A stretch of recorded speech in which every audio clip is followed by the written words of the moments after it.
مدحوينها جبل لو حقوق باقية مدحوين عيدك فصح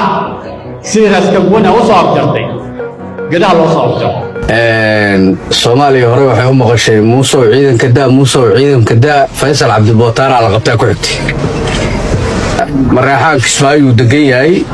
wuxuu degan yahay Jubbada Dhexe Jubbada Hoose gado intaas waa degan Ahmed dawlad ma aha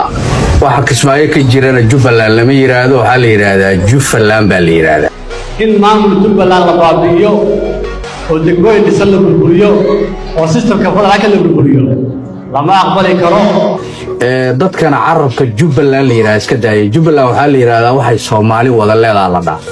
meeshan jifa iskugu tagtay waa ciyaal Axmed oo adeer u yahay iyo asaga way magaalada Kismaayo inay joogaan walaxawana ma iman karaan buurduwana ma iman karaan doolowna ma tagi karaan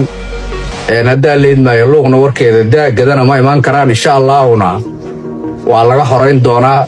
magaca Jubbaland anaga iska leh saa horta loo fahmo Ahmed shuqul kuma la qarqara ka yimid argagixisu ahaa argagixisada waxay adeegsataan qof kasto calaan ay adeegsataa oo ra'yi gaaban waana la cayrin doonaa insha Allah haduu Ilaahay yiraahdo wax wanaag waxa marka soo socdana malaha Jubbaland waxaan kula dardaarmayaa dixda bilowda hadday samra xamarna anaga idin kaga filan sanad kaga filan weligeed haddana baarlamaanka kala fadhana idin kaga filan idin soo gaaraya dawladda Soomaaliyeed ee federaalka ah annaga haddaan nahay reegada Soomaali baan oo la simanahay madaxweynaha Xasan Sheekhna waa la doortay Axmed Madoobana lama dooranin waa rajiim aan cadaalad ku dhisnayn oo been ah oo qubxi ah oo meel cilla laga maalgashtay way madaxweynaha Xasan Sheekhna xildhibaanadii baa doortay mandate buu haystaa meel aan annaga ku khilaafayno fara badan ma jirto dadka reegadana waa dawlad jecel yihiin